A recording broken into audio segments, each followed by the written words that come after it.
মাই god,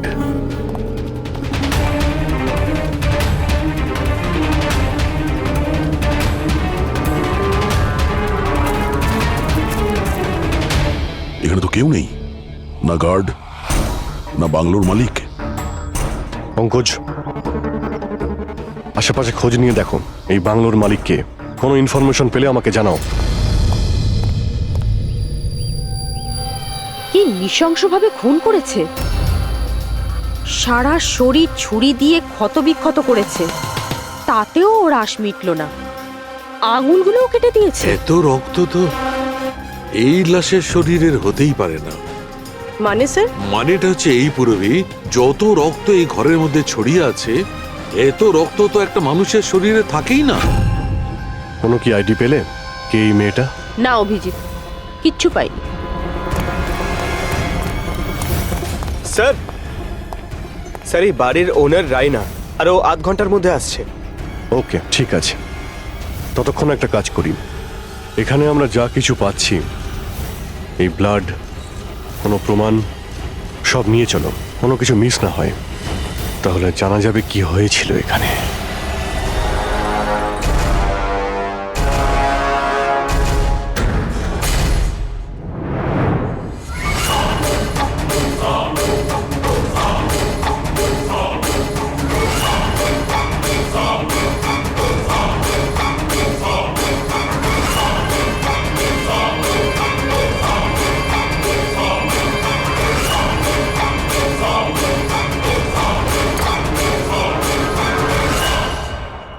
এই ঘরে এত জিনিস পড়ে রয়েছে, যারা চিৎকার করে করে বলছে আমরা প্রমাণ, আমাদের তুলে নাও। এগুলো প্ল্যান্টেড নয় তো?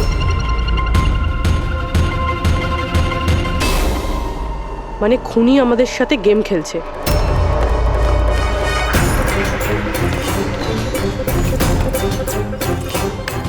এসব কে করেছে? এসব কে করেছে? What is all this? অদ্ভুত তো স্যার, এ তো আমাদেরকে জিজ্ঞেস করছে কি করে হলো। এত নোংরা করে দিয়েছে, আপনারা পরিষ্কার করতে পারেননি? সে কি স্যার, পরিষ্কার করতে তো আমাদেরই বলছে। দুর্গন্ধ আসছে। এই আমার বাংলায় মহিলা কি করছে? ওই বীরজু, বীরজু কোথায়? বীরজু, বীরজু! লাশ থেকে মানুষ হয় অজ্ঞান হয়ে যায়, না হলে মাথা ঘুরে পড়ে যায়। এর তো কিছুই হলো না। বীরজু, বীরজু, বীরজু, এই বীরজু,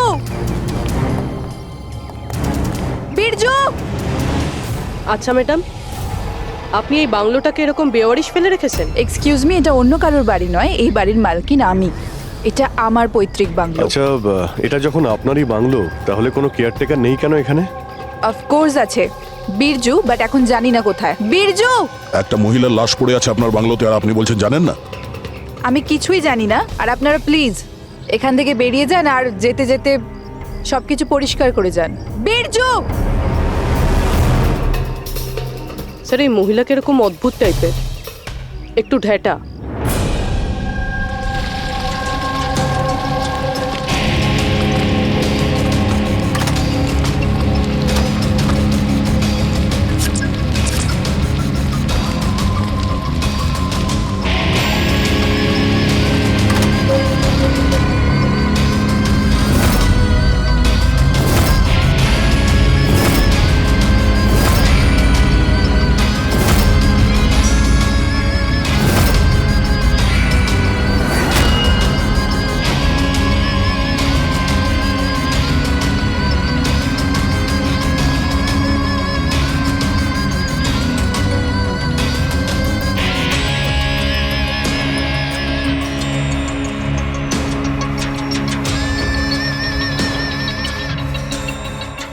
একটা কেস আর 18টা প্রমাণ, আর খুনি প্রমাণগুলো এমন ভাবে সাজিয়েছে যে কিছুই বলার নেই। কিন্তু স্যার, সমস্যা এটাই হলো যে এর মধ্যে কোনো প্রমাণই আমাদের কোনো কাজের নয়।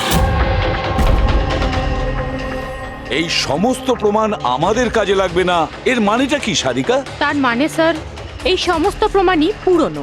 হোয়াট? এই সমস্ত প্রমাণ পুরনো মানে কি মেয়েটাও পুরনো? ছাড়ো, কত পুরনো তুমি বলো? স্যার 4 থেকে 10 বছরের পুরনো। এই সমস্ত প্রমাণ 4 থেকে 10 বছরের পুরনো, তার মানে এই মেয়েটাকে 10 বছর আগে খুন করা হয়েছে। আর কি পাওয়া গেছে প্রমাণ থেকে সেগুলো বলো। এই সমস্ত প্রমাণগুলোতে 20 জন আলাদা মানুষের ডিএনএ পাওয়া গেছে। তার মানে 20 জন আলাদা আলাদা লোক এই প্রমাণগুলোকে ছুঁয়েছে, তাই তো? হ্যাঁ স্যার। তাহলে আঙ্গুলের ছাপ তো নিশ্চয়ই পাওয়া গেছে। না, পাওয়া যায়নি। কিন্তু স্যার একটা খুব গুরুত্বপূর্ণ কথা জানা গেছে। ক্রাইম সিনে যে এত রক্ত পাওয়া গিয়েছিল, ওই রক্ত কোনো মানুষের নয়, বরং কোনো পশুর রক্ত ছিল। কি? ডক্টর সারিকা, এই মেয়েটার শরীরে যে রক্ত লেগেছিল সেটাও কি কোনো পশুরই? না না, এই মেয়েটার শরীরে আর জামা কাপড়ে যে রক্ত পাওয়া গিয়েছিল সেটা এরই আসল রক্ত। কিন্তু এটা ছাড়া ওখানে আর যা যা ছিল সমস্তটাই প্লান্ট করা হয়েছিল। মোটামুটি 20 জনের ডিএনএ আর এতগুলো প্রমাণ ক্রাইম সিনে এলো কোত্থেকে স্যার? সেটাই তো, এতগুলো প্রমাণ, কিন্তু আমাদের হাতে কিছুই নেই। বাহ, তুমি এখন চুপচাপ বসে থাকো, কিছুই তুমি বলো না, আমরা গল্প বলছি তাই না? বস, আমি জানি এই সমস্ত প্রমাণগুলো কোথা থেকে এসেছে। গত কয়েক বছর ধরে সিআইডি যতগুলো কেস সলভ করেছে তার মধ্যে থেকে কিছু ইম্পর্টেন্ট কেসের ইম্পর্টেন্ট এভিডেন্স হচ্ছে এই সবগুলো। কি?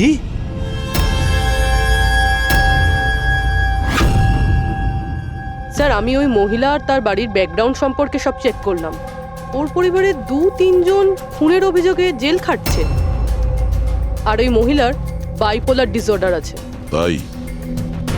তাইও এই ধরনের ব্যবহার করছিল। আর ওই যে কেয়ারটেকার ছিল বীরজু, ওর কি খবর? স্যার, ওনার ফোনের লাস্ট লোকেশন ওই বাংলোর বাইরেটাই দেখাচ্ছে, তারপর থেকে অফ রয়েছে, খোঁজার চেষ্টা চলছে। অদ্ভুত ব্যাপার, ওই বাংলোতে এত কিছু ঘটে গেল আর ওই বাংলোর মালকিন কিছু জানেই না। কেয়ারটেকার উধাও। আচ্ছা, ও আবার অসুস্থতার আড়ালে কোনো গেম খেলছে না তো? হতে পারে, নজর রাখতে হবে ওর উপরে। পঙ্কজ, যে মেয়েটা লাশ পাওয়া গেছে তার ব্যাপারে জানতে পারলে কিছু? স্যার, সব পুলিশ স্টেশন, নিউজ পেপার আর নিউজ চ্যানেলে পাঠিয়ে দিয়েছি, কিছুক্ষণের মধ্যে জানতে পেরে যাবো স্যার। চালু খেয়ে আমাদের পুরনো কেসের প্রমাণগুলো ওখানে কি করে গেল? চুপ করে বসে থাকলে হবে না, আমার উত্তর চাই। তুমি ফরেনসিক সার্জন, তুমি এই ফরেনসিক ডিপার্টমেন্টের ইনচার্জ, নিজের দায়িত্ব এড়িয়ে যেতে পারো না। বস, ছাড়ো তো। আমি আমার দায়িত্বটা খুব ভালো করে কি জানি। করেছো দেখতেই পাচ্ছি। তাহলে এটা বলো, আমাদের পুরনো এভিডেন্স আমাদের রেকর্ড থেকে উধাও হলো কি করে? বস একটা কাজ করছি, রেকর্ড রুমে গিয়ে ওখানে জিজ্ঞাসাবাদ করি, জানতে পারা যাবে বস ওখানে কি গন্ডগোল হয়েছে। প্লিজ।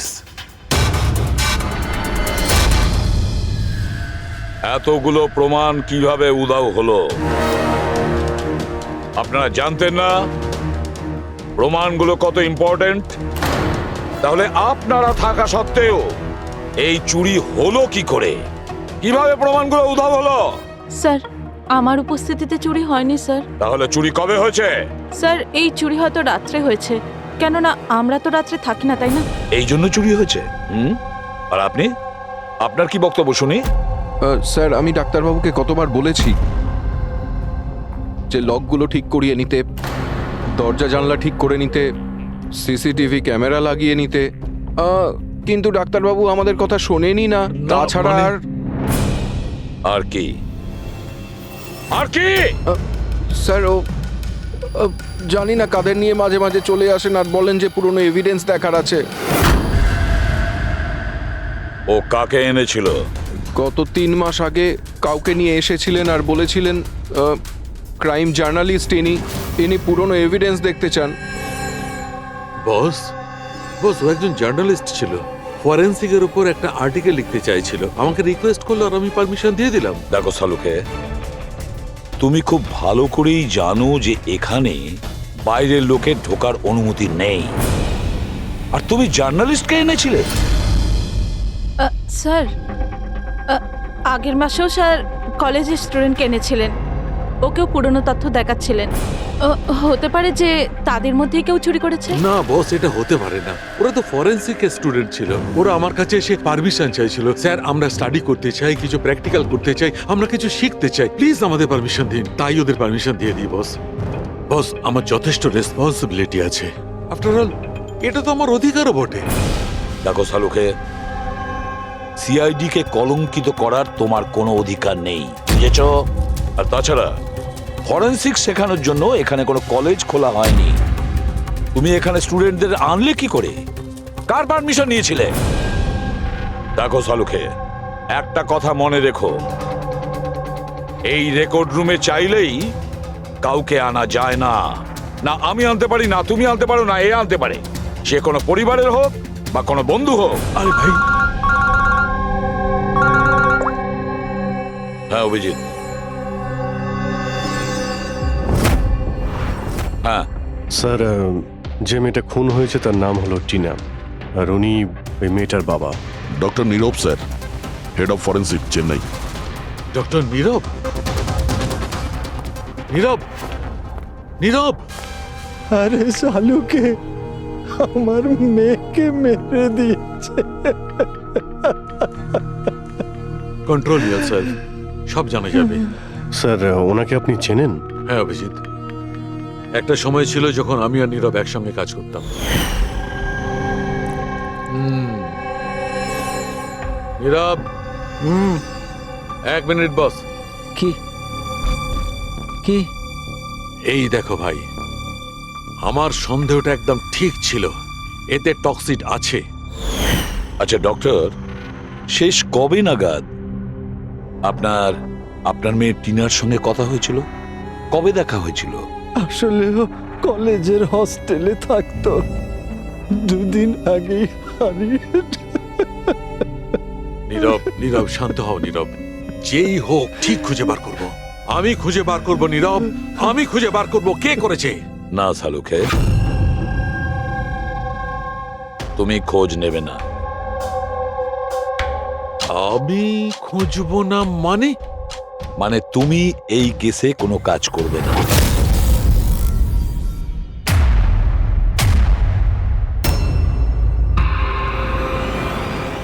কেন? কারণ তোমার গাফিলতির জন্য ফরেনসিক রেকর্ড রুম থেকে প্রমাণ চুরি হয়ে গেছে। সালুকে, ইউ আর সাসপেন্ডেড যতক্ষণ না কেস সলভ হচ্ছে।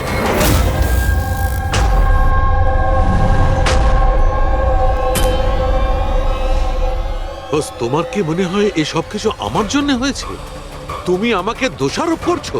দোষারোপ করছি না সালুকে, এটাই বাস্তব, আর সেটা তুমি খুব ভালো করে জানো। যদি না তোমার বন্ধু জার্নালিস্টকে ফরেনসিক রেকর্ড রুমে নিয়ে যেতে, না ওই স্টুডেন্টদের নিয়ে যেতে যাদের জন্য এই ঘটনা ঘটেছে, সেই জন্য তোমাকে সাসপেন্ড করতে হলো।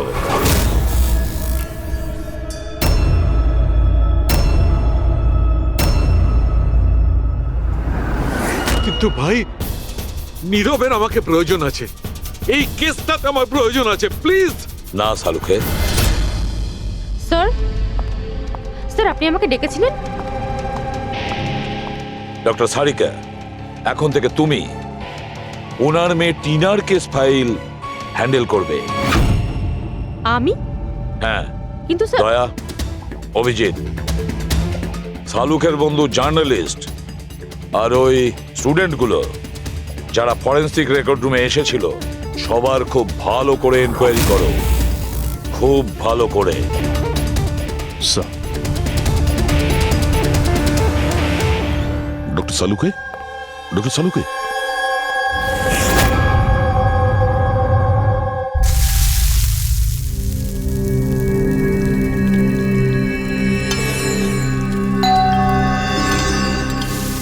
ওই এসে হাজির হয়েছে ওরা দুজন, দয়া আর অভিজিৎ, আমার কাটা খাই নুনের ছিটে দিতে। আমি জানি ওরা কি বলবে। স্যার কিচ্ছু হবে না, আপনার উপর আমাদের পুরো বিশ্বাস আছে, সব ঠিক হয়ে যাবে, ছাই ঠিক হয়ে যাবে। প্রথমে অপমান করে বাইরে বার করে দেবে, তারপর এদের দুজনকে পাঠাবে মলম লাগাতে। যাও যাও, ওকে একটু সান্ত্বনা দিয়ে এসো। দেখ,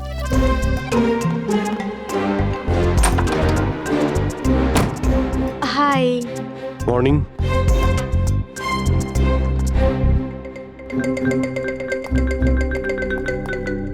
আরে কেন টেনশন নিচ্ছেন স্যার, সব ঠিক হয়ে যাবে। আমাদের আপনার ওপর পুরো বিশ্বাস আছে ডক্টর। আমরা বিশ্বাস করি আপনি কোনো ভুল কাজ করতে পারেন না, কিন্তু কি করব, প্রোটোকল তো ফলো করতেই হবে না। দেখো, তোমাদের থেকে আমি কোনো রকম সহানুভূতি চাই না। আর হ্যাঁ, তোমাদের এসিপি সাহেবের সহানুভূতিরও একদম দরকার নেই। আমি বাচ্চা নই, কাঁদছি না। আমি জানি প্রদ্যুমন নিজের ডিউটি সম্পর্কে খুব সচেতন হওয়া উচিত। গুড। স্যার আমার খুব খারাপ লাগছে, আই এম ভেরি সরি। আপনার সামনে এসিপি স্যার না আমাকে সারিকা, লজ্জা পাবার কোনো দরকার নেই। তুমি নিজের কাজটা মন দিয়ে করো, প্রত্যেকটা জিনিস মন দিয়ে দেখবে, কোনো না কোনো সূত্র নিশ্চয়ই পাবে। আমরা যা কিছু স্পর্শ করি আমাদের ছাপ রেখে যাই। রিমেম্বার, এভরি কন্ট্যাক্ট লিভস এ ট্রেস বিহাইন্ড। ব্যাস, এই ফর্মুলাটা ফলো করবে। আর হ্যাঁ, যতদিন এই কেসটা সলভ না হয়, প্লিজ এখানে আসবে না। স্যার আরে আমি জানি আমি নিরপরাধ, আর আমি সেটা প্রমাণ করেই ছাড়ব। ততদিন পর্যন্ত প্লিজ লিভ মি অ্যালোন। তোমরা কেসটা মন দিয়ে করো।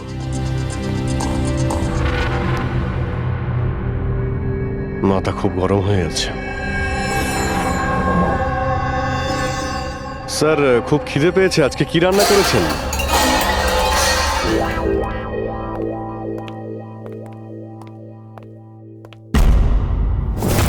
স্যার, হুম, এই জার্নালিস্ট শুনেছি খুবই অভদ্র একটা মানুষ। 3 মাস আগে নাকি ডক্টর নীরবের সঙ্গে ওনার ঝামেলাও হয়েছিল।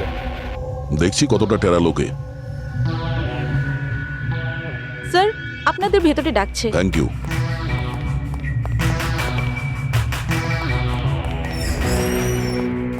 আরে বাহ,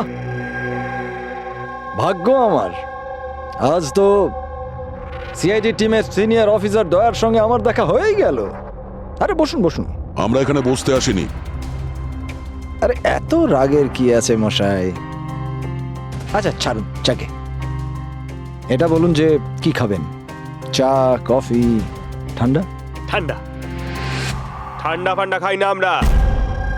আচ্ছা মিস্টার দয়া, আমি অনেক দিন থেকে সিআইডি টিমের উপর একটা ডকু ড্রামা করার কথা ভাবছিলাম, কিন্তু আমাদের এসিপি স্যারকে পাওয়াই যায় না। আপনি তো জানেন নিশ্চয়ই, সিআইডি আজে বাজে লোককে এন্টারটেন করে না। আপনি সোজা আসল কথায় আসবেন। হ্যাঁ নিশ্চয়ই, 20 বছর ধরে আমি এই প্রফেশনের মধ্যে আছি, সব সময় পয়েন্টেই থাকি। বলুন, সবার প্রথমে কি জানতে চান? ডক্টর নীরবের সঙ্গে ঝগড়ার ব্যাপারে, নাকি ফরেন্সিক রেকর্ড উইং এর বেহাল অবস্থার ব্যাপারে? ডক্টর নীরবের সঙ্গে তোমার ঝগড়াটা কি ছিল? না, আমার সাথে ওর কোনো ঝগড়া ছিল না। আমি শুধু ওকে সততার একটা আয়না দেখিয়েছিলাম। ওর খারাপ লাগলো সেটা। তার মানে হলো, ডক্টর নীরবের কাজের ওপর আমি একটা আর্টিকেল লিখেছিলাম। আমার হিসেবে উনি ফরেন্সিক কাজের জন্য বিশ্বস্ত ছিলেন না, সামান্য ঢিলে ঢালা টাইপের ফরেন্সিক এক্সপার্ট ছিলেন। সেই জন্য তিনি আমার ওপর মানহানির কেস করে দিলেন। খুব অসম্মান হয়েছিল ওনার। আমি ওনার কাছে ক্ষমাও চেয়েছিলাম, কিন্তু এখন ওনার মেয়ের মৃত্যুর খবর শুনে আমার খুব খারাপ লেগেছিল। আর আপনি দুঃখ প্রকাশ করার জন্য এভিডেন্স রুম থেকে এভিডেন্স চুরি করে সেখানে ফেলে দিলেন যেখানে নীরব বাবুর মেয়ে খুন হয়েছিল। আরে দাদা, আমি এটা কেন করতে যাব? আমি কেন পুরনো হার আর রক্তমাখা শাড়ি চুরি করতে যাব? তাহলে তুমি ওই এভিডেন্স উইং এ কি দেখতে গিয়েছিলে? ফরেন্সিক ল্যাব থেকে এভিডেন্স কিভাবে চুরি হয় আমি সেটা দেখতে গেছিলাম। আমি আপনাদের কাজের দুর্বলতা দেখতে গেছিলাম। থাক, এসব যেতে দিন, এগুলো বলার কোনো দরকার নেই। এখন তো আপনারাও সবটা জেনে গেছেন বোধহয়। দেখুন, বেশি বক্তৃতা দেবেন না আপনি। যতটা জিজ্ঞেস করা হচ্ছে ততটার উত্তর দিন, কেন? ব্যাস। যে নিজেদের কথা উঠলো অমনি ঝাল লাগলো? আপনাদের কাছে কি এই কথার উত্তর আছে যে কে কিভাবে ফরেনসিক ল্যাব থেকে জিনিসগুলো চুরি করলো? আমার তো মনে হয় খুনি আপনাদের দুর্বলতাটা দেখাতে চেয়েছে। যাক, ছাড়ুন সেসব। এখন বলুন যে এই সিআইডির ওপর ডকুড্রামা সিরিজ কবে শুরু হচ্ছে? স্যার, এনাকে ব্যুরো নিয়ে যাই। মনে হচ্ছে ঠিকঠাক উত্তর উনি ওখানেই দেবেন। তার জন্য অনেক লম্বা চওড়া প্রসেস আছে। আর তাছাড়া প্রমাণও তো থাকতে হবে না, তাই তো দয়া? খুব তাড়াতাড়ি দেখা হবে, প্রসেস পুরো করে সমস্ত এভিডেন্স নিয়ে আসবো, আর তখন কথা বলবো সিআইডির ওপর ডকু ড্রামা বানানোর জন্য। হ্যাঁ,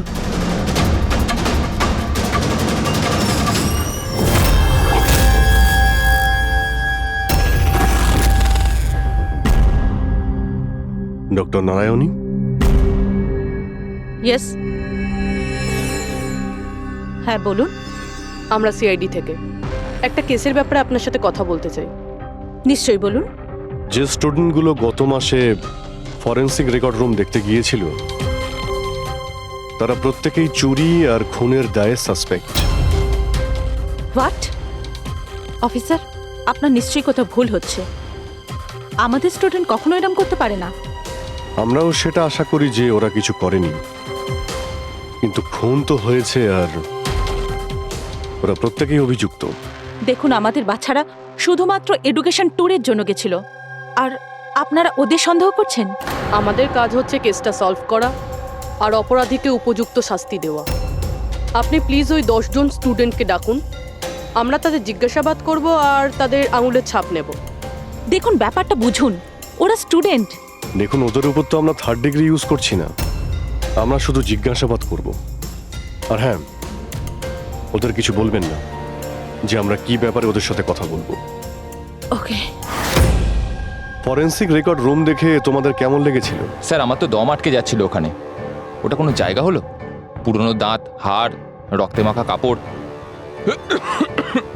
আমার তো এই জায়গাটা একদম ভালো লাগেনি, খুব অদ্ভুত অনুভূতি হচ্ছিল। তোমার কি সবসময় সর্দি কাশি হয়? না ম্যাম, মাঝে মাঝে হয়। স্যার, আমার কাছে ওই জায়গাটা সম্পূর্ণ ইউজলেস ছিল। দেখাশোনা নেই, না কোনো প্রমাণ আছে ঠিক মতো।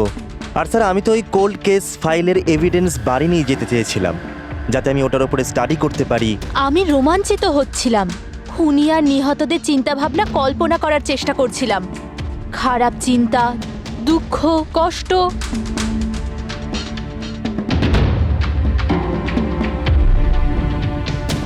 স্যার, এখানে তো 9 জন রয়েছে, একজন নেই। হ্যাঁ, আজকে একজন স্টুডেন্ট অ্যাবসেন্ট আছে, ওর শরীর ঠিক নেই। সে কে? কি নাম তার? সারিকা। সারিকা? ওর ব্যাপারে পুরো ডিটেলসটা চাই। হ্যাঁ সারিকা, কিছু কি পাওয়া গেল? দেখো, আমাদের হাতে কিন্তু সময় নেই। স্যার, আমি বারবার চেষ্টা করছি যদি কোনো প্রমাণ হাতে পেয়ে যাই, যাতে সালু খেসার যে নির্দোষ এটা প্রমাণিত হয়। যাই হোক না কেন, কিছু না কিছু তো ঘটেছে। যারা সালুখেকে ফাঁসানোর চেষ্টা করেছে, কে হতে পারে আর কেনই বা সে করছে? স্যার, আপনি এটা জানেন, তবুও সালু খেসারকে বের করে দিলেন। সারিকা, আমি সেটাই করেছি যেটা আইনত। না হলে সালুখেকে আমি... কি স্যারকে আপনি কি? খুনি খুব বড় ভুল করেছে। কি ভুল স্যার? যখন তোমরা ওখানে গিয়েছিলে, ওই বাড়ির ভেতর ঘুরছিলে, ভেতর থেকে বাইরে, বাইরে থেকে ভেতরে, সব জায়গায় যখন প্রমাণ খুঁজে বার করছিলে, তখন ফেডরিক, তখন তুমি চিহ্ন ছেড়ে যাচ্ছিলে, তোমার হাতের চিহ্ন, পায়ের চিহ্ন, আরো অনেক ছোট ছোট জিনিস, যেগুলো তোমাদের অগোচরেই ঘটছিল। আর খুনি ঠিক একইভাবে ওখানে তার চিহ্ন ছেড়ে গেছে, এমন চিহ্ন যেগুলো আমরা ট্রেস করতে পারি। ট্রেসেবল চিহ্ন? সারিকা, আমরা যা কিছু স্পর্শ করি আমাদের ছাপ রেখে যাই। রিমেম্বার, এভরি কন্ট্যাক্ট লিভস এ ট্রেস বিহাইন্ড। স্যার আমাকে হিন্ট দিয়েছিলেন, কিন্তু আমি বুঝতে পারিনি কেন।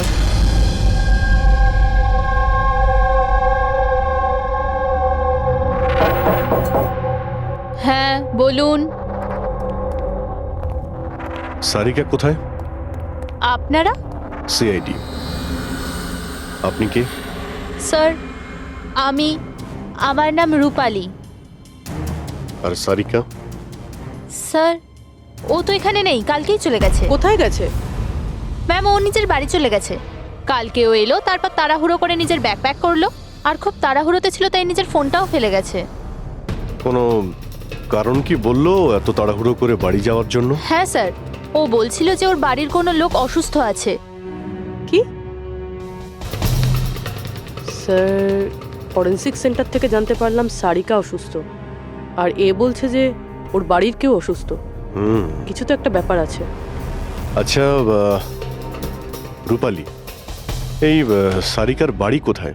স্যার কানপুর। কানপুর। আর তোমরা একসঙ্গেই থাকতে? হ্যাঁ স্যার, আমরা রুমমেটস ছিলাম। আচ্ছা, তোমরা কতদিন একসাথে রয়েছো? এই হবে 8-9 মাস। 8-9 মাস ধরে তো একে অপরের ব্যাপারে নিশ্চয়ই ভালোই জানবে। কি কেমন মেয়ে ছিল সারিকা, কিছু বলতে পারবে তুমি? স্যার ও তো খুব ভালো মেয়ে ছিল। ইনফ্যাক্ট ও নিজের কাজ নিয়েই ব্যস্ত থাকতো, মানে ফরেন্সিক ইনস্টিটিউট যাওয়া, ওখান থেকে ফিরে আসা, এইসব নিয়েই থাকতো। Forensic centre? তো ও কি ওখানকার কোনো কথা তোমাকে বলেছিল? হ্যাঁ, ফরেন্সিক ইনস্টিটিউটের ব্যাপারে কিছু কিছু কথা আমাকে বলতো। যেমন এই কিছুদিন আগেও আমাকে বলছিল যে, তুই জানিস রূপালী, প্রমাণ ট্রেস করে যে কাউকে ফাঁসানো যেতে পারে। রিয়েলি? কিন্তু এটা কিভাবে হতে পারে? আরে বোকা, সব কিছু হতে পারে। আমি সব করতে পারি। যে কোনো কেসকে পাল্টে দেওয়া যায় শুধুমাত্র প্রমাণের ওপর ভিত্তি করে। এবার দেখ আমি কিভাবে সবার মাথা ঘুরিয়ে দিতে পারি। স্যার, টিনা আর ডক্টর সালুঙ্কের কেসেও তো তাই ঘটেছে। আর এই সারিকাও কেটে পড়েছেন। ওকে তাড়াতাড়ি খুঁজে বের করতে হবে।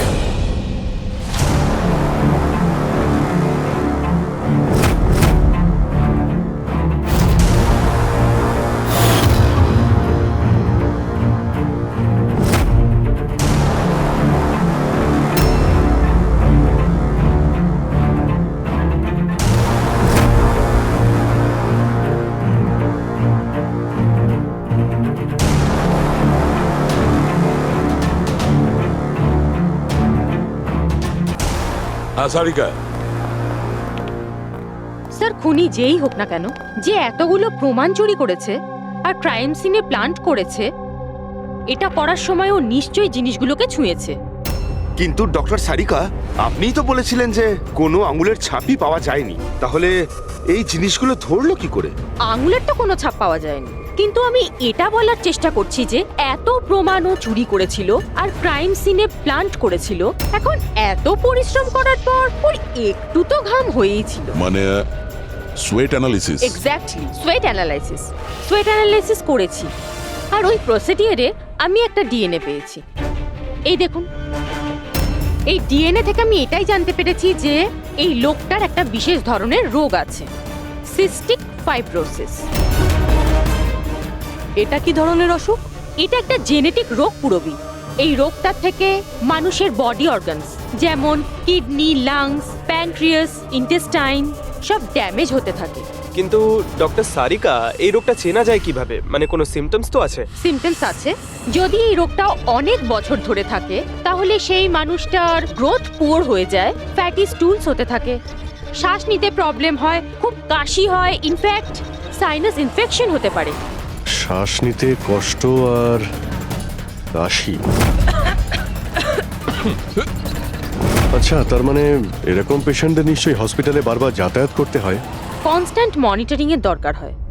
ব্যাস, তাহলে অভিজিৎ, শহরে যতগুলো হসপিটাল আছে সেখানে গিয়ে খোঁজ নাও এই ধরনের রুগী কজন আছে, আর তাদের মধ্যে কি এমন কোনো পেশেন্ট আছে যার আমাদের এই কেসের সঙ্গে কোনো সম্পর্ক আছে।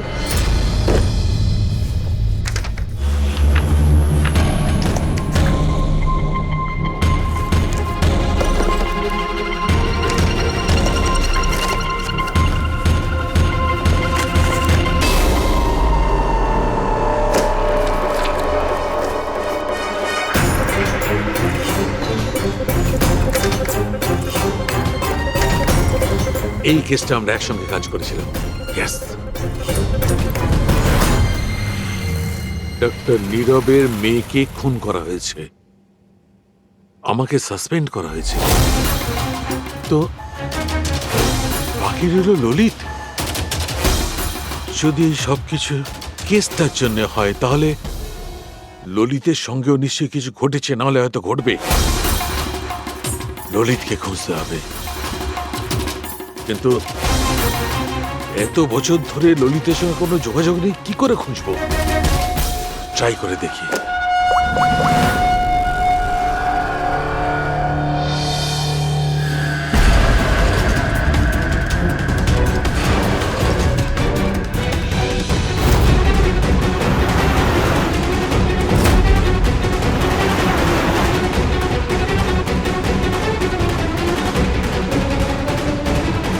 আর ইউ শিওর এটা ওনার ছবি? হ্যাঁ স্যার, উনি। আর ওনাকে হসপিটালে 2-3 বার আসতেই হয়। My god, thank you very much. Thank you.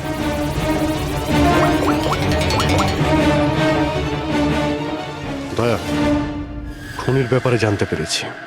কি ডক্টর ললিত মারা গেছেন 5 বছর আগে? হ্যাঁ স্যার, আপনারা মেয়ের সাথে দেখা করতে পারেন। কোথায় ওর মেয়ে? আমি কথা বলতে পারি? সে তো মুম্বাইতে আছে স্যার, সারিকা নাম ওর। সারিকা? হ্যাঁ sir. Okay, thank you. Sarika মুম্বাইতে।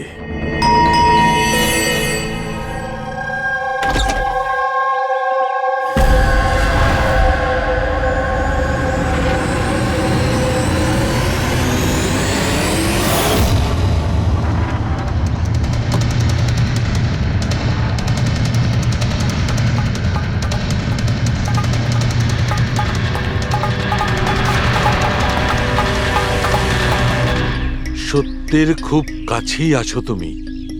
এইটাই শেষ জায়গা যেখানে খুনটা হবে। অপেক্ষা করছি তুমি আসবে ওইখানে যেখান থেকে সব শুরু হয়েছিল 8 বছর আগে।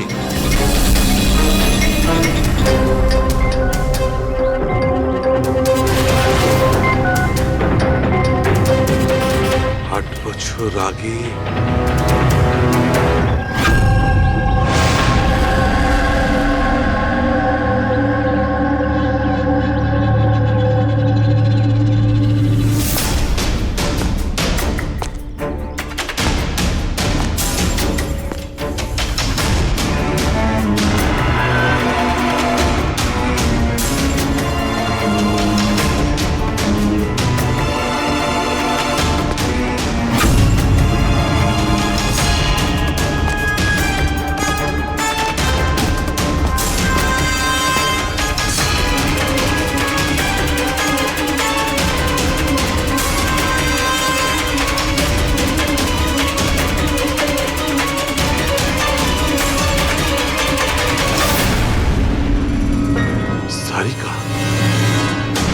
একে কে মারল? হঠাৎ আলোটা নেমে গেল কেন?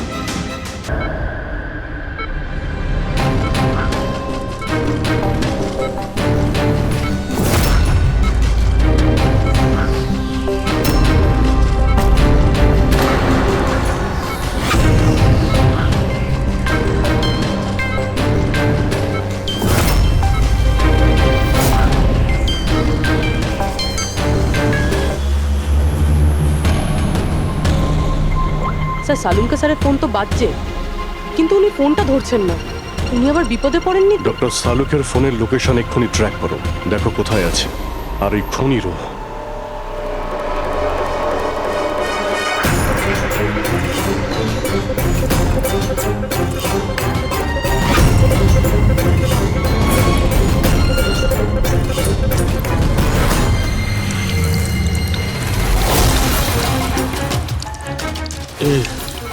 এসব কি করছো? তোমার মৃত্যু আস্তে আস্তে আর খুবই কষ্টদায়ক।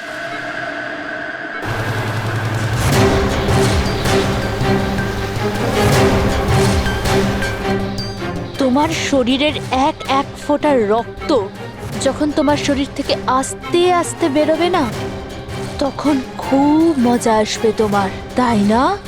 কিন্তু তুমি এসব কেন করছো? নিজের বাবার মৃত্যুর প্রতিশোধ নিচ্ছি। আরে খুনি হচ্ছ তোমরা তিনজন। তোমার বাবা রঘু? হ্যাঁ, রঘু, যাকে তুমি, ডক্টর ললিত আর ডক্টর নীরব মিলে মেরে ফেলেছো। আর তোমাদের জন্য আজ আমার বাবা আমার সাথে নেই। মেরে ফেলেছি? আমরা? কিভাবে? প্রমাণ জোগাড় করে মেরে ফেলেছো। তোমরা প্রমাণ জোগাড় করে আমার বাবাকে ফাঁসির শাস্তি দেয়া করিয়েছো। দেখো দেখো, প্রমাণ জোগাড় করা, শাস্তি দেওয়া, এটা ফরেন্সিকের কাজ। কাজ এটা? নিশ্চয়ই নিশ্চয়ই এটা তোমাদের কাজ, কিন্তু তোমরা আমার ব্যাপারে তো ভাবোনি না। ওই মেয়েটার ব্যাপারে যার বাবাকে ছিনিয়ে নিয়েছো। আমার বাবার মৃত্যুর পরে আমি ডিপ্রেসড হয়ে গিয়েছিলাম। আর এই সব থেকে বেরোনোর পরে আমি ভেবে নিয়েছিলাম, ঠিক করে নিয়েছিলাম যে আমি তোমাদের তিনজনকেই এই মৃত্যুর শাস্তি দিয়ে তারপরেই ছাড়বো। আর এই জন্যই তুমি টিনাকে মেরে ফেলেছো? হ্যাঁ, মেরে ফেলেছি আমি ওকে, কারণ আমি জানতাম ডক্টর ললিত 5 বছর আগেই মরে গেছে। আর পড়ে রইল তুমি আর ডক্টর নীরবের প্রশ্ন। তো আমি জানতাম যে ডক্টর নীরব নিজের মেয়ে টিনাকে খুব বেশি ভালোবাসে। টিনার মরে যাওয়ার পর ও নিজেই নিজেকে মেরে ফেলবে। আর তুমি, আর পড়ে রইল তোমার প্রশ্ন, তুমি তোমার ফরেনসিক অফিসকে খুব ভালোবাসো। যখন ওখান থেকে তোমাকে ধাক্কা মেরে অপমান করে বার করে দেবে, তখন তো তুমি নিজেকেই নিজে মেরে ফেলবে। কিন্তু সারিকা তোমার কি ক্ষতি করেছিল?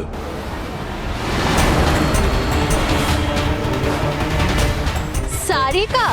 ওকে তো মরতেই হতো।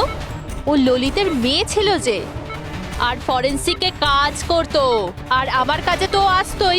ওর সাহায্যে আমি ফরেনসিক অফিসের সব প্রমাণ জোগাড় করেছিলাম।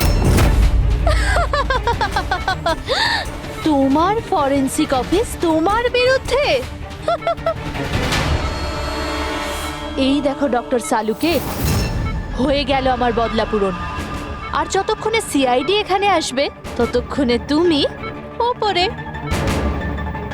Good bye doctor সালুকে।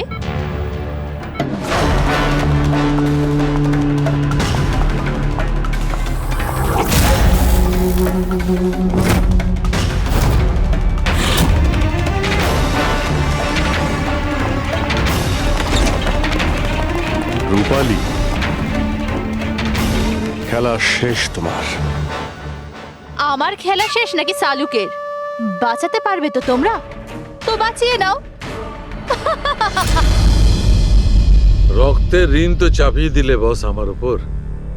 রক্তের ঋণ তো চাপাইনি আমি তোমার ওপর, আমি তো বরং তোমার ঋণ শোধ করলাম। অপরাধীদের শাস্তি দিতে সাহায্য করেছিলে, সেই ঋণ এবার শোধ করে দিলাম। আচ্ছা শোনো, অনেক রেস্ট হয়েছে, এবার কাজে লেগে পড়ো। তাড়াতাড়ি সুস্থ হয়ে উঠুন। সারিকা একা লাশগুলোর সঙ্গে কথা বলছে। ওহো, সারিকা, অভিজিৎ তো তোমার খুব প্রশংসা করছে। দেখো ভাই, এখন 1 সপ্তাহ তো আমি এখান থেকে নড়ছি না বস। এক কাজ করো না, ততদিন